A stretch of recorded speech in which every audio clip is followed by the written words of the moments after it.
Olá! Estamos começando mais um vídeo do Setor Visitante. Hoje, domingo 6 de abril de 2025. Estou na área para comentar as últimas notícias do nosso glorioso Botafogo de Futebol e Regatas. Hoje vai ser um vídeo mais leve, mais tranquilo. Depois da vitória por 2-0 contra o Juventude ontem no estádio Newton Santos, gols de Igor Jesus e Matheus Ponte. Rapaz, a coletiva ontem rendeu, hein? Teve a segunda parte da treta do Paiva com o Rogério Ceni. O Rogério Ceni já tinha alfinetado o Paiva na coletiva do pós-jogo entre Bahia e Internacional. E ontem o Paiva deu a resposta, deu também, aliás, revelou uma bronca que ele deu no Patrick de Paula. Vamos falar aqui também do Igor Jesus, que marcou o gol, marcou, na verdade, dois, mas um foi anulado. O pé do Matheus Ponte estava um pouquinho ali à frente. Ainda assim, uma atuação muito boa e que serve para retomar essa confiança.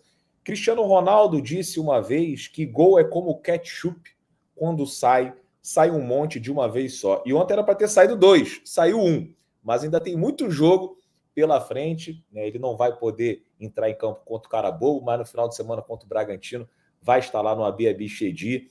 E estou botando muita fé que o nosso camisa 99 vai começar a marcar muitos gols. Joaquim Marques, que hoje não conseguiu estar aqui para fazer o vídeo, falou que o Igor vai terminar a temporada com mais de 15 gols. Já tem 2, faltam 13. Quero saber a opinião de vocês aí. Concordam que o Joaquim vai fazer mais de 15 gols nessa temporada?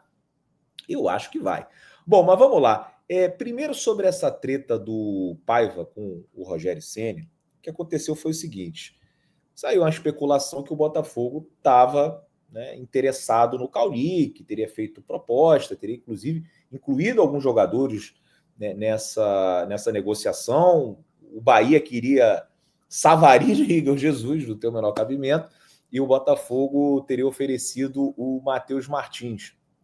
Cauli, que é um jogador que o Bahia gastou um dinheiro na contratação, 2,5 milhões de dólares. Lá na Bahia, falando que o Bahia quer no mínimo 10 milhões de dólares. O Bahia acho que não quer negociar com uma equipe que está disputando as mesmas competições, né? Briga por uma vaga na Libertadores, está disputando a Libertadores e quer chegar o mais longe possível, né? A Copa do Brasil, o Bahia também tem essa ambição e acho que não está muito afim de reforçar o rival. Depois, né, de toda essa história, perguntaram para o Ceni, né, sobre uma possível transferência do Cauli para o Botafogo. E aí o Ceni falou o seguinte: às vezes o cara vai lá, pega o telefone, porque trabalhou com o jogador, dá uma ligadinha. É muito fácil pegar o telefone e dar uma ligadinha e dizer, briga aí. Tipo, causa alguma coisa, um ruído aí nesse ambiente e força uma saída, força uma transferência para vir para cá. Logo o Rogério Ceni, que é conhecido por aliciar jogadores desde o tempo em que era jogador. Recentemente vi uma entrevista do André Lima, acho que foi para o canal do Rica Perrone, e o André falou que foi aliciado durante a partida, por ser atacante, estava ali sempre muito perto do goleiro, e o Rogério, vem para cá, vem jogar no São Paulo, pô, a nossa estrutura é melhor, né, a gente está disputando Libertadores, pô, você tem que vir para cá, quanto é que você está ganhando aí? Pô, a gente vem aqui e dobra o teu salário, triplica o seu salário. Então isso é assim, um relato do André Lima, né, falando sobre o Rogério aliciando, né, o atleta durante a partida. Recentemente, o Cuiabá foi jogar contra o Bahia e o Rogério também aliciou o Pita, né? Queria que o Pita viesse jogar no Botafogo, isso dito pelos torcedores do Bahia. Você entra aí no YouTube, no Google, você procura lá Rogério Ceni Pita, tem um dublador, inclusive, que pega ali, faz uma leitura labial, né, do Rogério Ceni aliciando o Pita, que acabou nem indo para o Bahia, foi para o Red Bull Bragantino, mas um cara que se destacou, né, com a camisa do Cuiabá nessas últimas temporadas, né? Então, assim, é um cara que tem esse histórico e quer pagar uma de moralista, falando que é certo, que está errado. E o Paiva, né, ele ontem na coletiva foi obviamente perguntado sobre isso, sobre essa treta, e ele falou: olha, não vou enganar vocês, o cara é um jogador que eu pedi muito no Bahia, foi uma lista de jogadores que o Cadu Santoro, que era o diretor do Bahia, apresentou, né, e o Cauli estava lá. E aí, palavras do Paiva: É um jogador que eu pedi muito, que eu gosto muito, disse isso publicamente. Não vou ser hipócrita dizendo que eu não gosto. Gosto muito, mas tenho 30 jogadores para gerir e jogos de 3 em 3 dias. Não tenho tempo para esse tipo de situações. Então o pai falou que não tem tempo, né, de ligar para um outro atleta para tentar convencê-lo a vir jogar aqui. Acho que ele pode ter ligado. Não vejo problema nenhum no fato dele ter ligado, tem essa proximidade com o jogador. E vamos ver agora as cenas dos próximos capítulos. A gente sabe que agora tem a treta entre pais. Será que quando tiver Bahia e Botafogo, os dois vão se cumprimentar? Acho que sim, na frente das câmeras, os caras vão mostrar ali uma civilidade. Mas fora, nos bastidores, e o que eu fiquei sabendo é que não caiu muito bem essa declaração do Ceni, que o Paiva ficou ligeiramente irritado, vamos colocar desse jeito, né? Vamos ver como é que vai ser o próximo Bahia e Botafogo e vamos ver se o Cauli vem para cá. Tem até o dia 11, se eu não me engano, de abril, até semana que vem, né, para finalizar essas contratações, né, essa janela extra só válida para jogadores que participaram dos estaduais aqui, é uma janela nacional. Vamos ver se de repente pinta o Cauli. E o Cauli, cara, que eu vou até falar agora da bronca que o Paiva deu no Patrick de Paula, né? E assim, ele pensa no Patrick de Paula, né, um cara para substituir o Savarino. Ele disse o seguinte: eu tenho ali o Savarino e o Patrick na posição 10. O Savarino teve uma lesão e eu tenho que me preparar para colocar alguém ali caso o Savarino não possa jogar. O Savarino se machucou, o Savarino também teve um jogo que ele ficou fora por conta da data FIFA. E ele escolheu o Paiva, dentre as opções que ele tem, escolheu o Patrick. Eu acho que o Santos também pode jogar por ali. O Santos que vem mostrando uma evolução.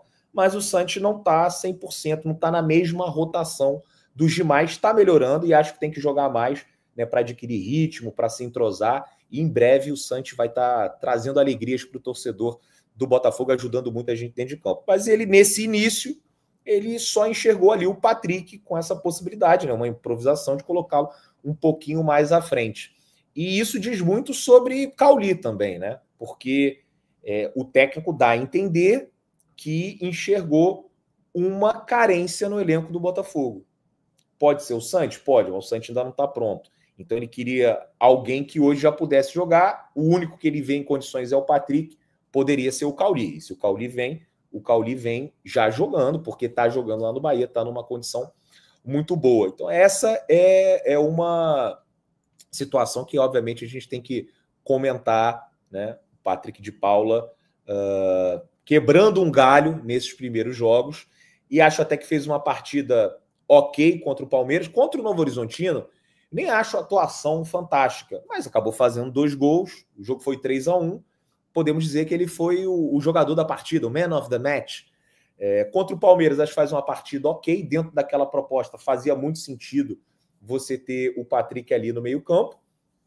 E contra a Universidade do Chile, acho que o Patrick foi mal, mas o time piorou quando ele saiu, né? Aquela função Patrick a gente acabou perdendo, colocou mais um atacante, achei que o time ficou muito espaçado num 4-2-4, né? Perdemos ali o meio campo, então realmente tem essa carência. O Patrick está, como eu falei, né, quebrando o galho, fazendo essa função enquanto, né, não tinha outras pessoas, né? O Savarino agora voltando, e o Savarino ontem, né, quando passou a jogar por dentro, melhorou muito, não só a atuação dele, mas também a atuação do Botafogo. Espero que continue assim, e acho, inclusive, que o Paiva encontrou a formação com essa substituição no segundo tempo. Tem que insistir no Santiago, Savarino e Arthur. É óbvio que, dependendo do jogo, você pode escalar o Patrick, escalar um outro volante, sei lá, você pode fazer isso.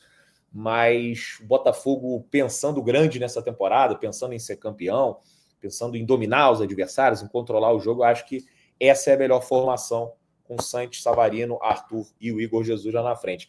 Mas eu achei curioso a bronca que o Paiva deu no Patrick de Paula. Ele falou o seguinte: ele hoje não conseguiu rematar, até lhe deu umas duras no início, porque ele estava muito estático e muito entregue à marcação. E eu até lhe perguntei se queria uma cadeira.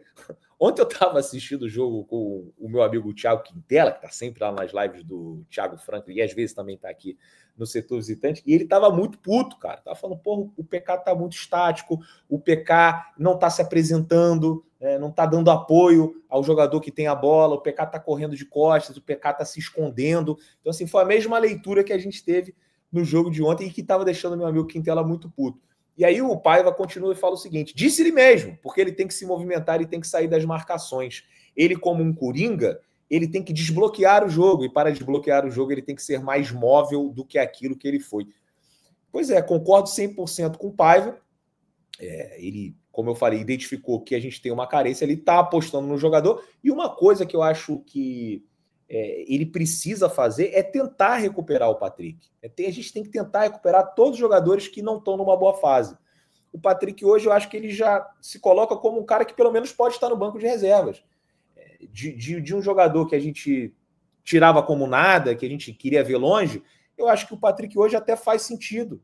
Tá no elenco. Se quiser emprestar, também não vejo problema nenhum, mas hoje eu já não me incomodo tanto com a ideia do Patrick estar aqui no Botafogo. Tem outros jogadores que estão numa má fase. Matheus Martins está numa fase horrorosa, mas é um cara que o Paiva também tem que recuperar. Não é simplesmente tá mal, descarta, não joga mais. Não, tá mal, vamos tentar identificar os problemas e vamos colocar o jogador em algumas situações para ele ir ganhando confiança e, de repente, retomar o futebol que o levou a vir aqui para o Botafogo. Então, vamos ver se o Patrick de Paula aprende com essas broncas que ele tem levado do professor. A gente vê sempre o Mr. Paiva falando com o Patrick, já não é a primeira vez, ele entra em campo, foi contra o Palmeiras, né? Foi lá, conversou com o Patrick e tal.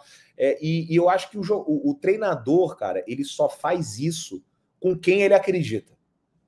Se o cara acha que ali não tem conserto, irmão, ele não vai perder o tempo dele ali. Então, se ele tá dando esporro, se ele tá em cima, se ele tá, meu irmão, o tempo inteiro instigando o cara e provocando, é porque ele acha que tem alguma coisa para ser tirada dali. Porque se fosse uma coisa horrorosa, se fosse bagre e loucura, irmão, o cara não ia nem dar papo. Mais um aí, não vou perder meu tempo. Como ele falou, ele tem tanta coisa para fazer. Gerir um elenco de 30 jogadores, jogos de 3 a 3 dias. Se ele achasse que não dá, ele não perdia o tempo dele.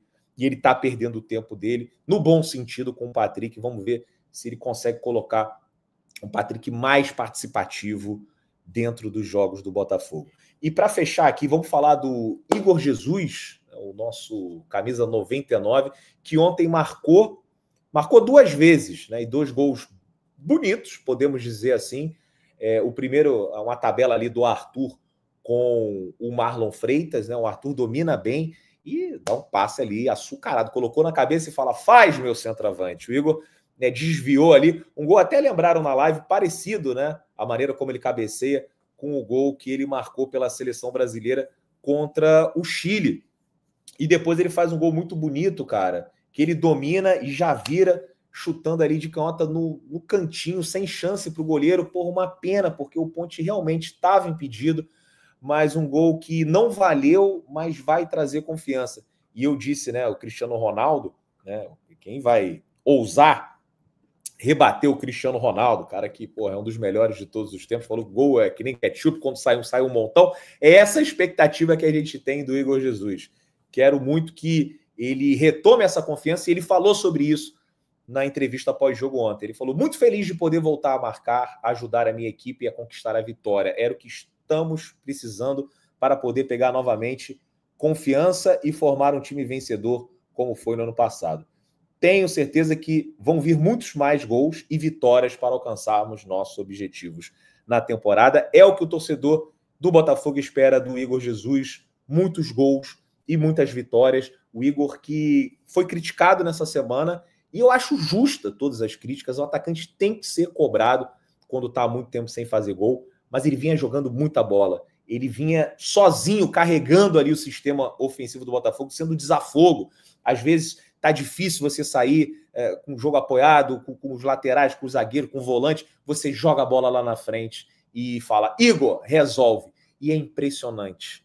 Eu não tenho aqui a estatística, mas eu acho que ele resolve 80% das bolas que chegam nele. Aquela bola, meu irmão, que vem o zagueiro, o volante, ele tá ali no meio dos dois, você fala assim, essa aí ele não vai conseguir, essa aí não tem como. E ele conseguia, brother. E ele gerava oportunidade do Botafogo atacar, e só que estava muito sozinho, que também é um problema, né? Faltava ali um pouquinho mais de apoio ao jogo do Igor Jesus, mas ele tá lá para fazer gol, já fez um ontem, o outro não valeu, terça-feira ele não pode jogar, espero que no próximo sábado, né, quando o Botafogo enfrenta o Red Bull Bragantino lá em Bragança Paulista, que ele esteja inspirado e faça mais gols pelo nosso glorioso Botafogo de Futebol Regatas. Rapaziada, queria agradecer demais aí todo mundo que acompanhou mais um vídeo, domingo aí de todo mundo tranquilo, já tá liberado, ó, já pode tomar uma asinha, comer aquele torresminho, comer uma feijoada, ir na churrascaria, hoje é para aproveitar e depois secar os nossos rivais, né? Tem jogo do Flamengo, tem jogo do Fluminense. Fluminense que vai jogar contra o Bragantino, que é o próximo adversário do Botafogo.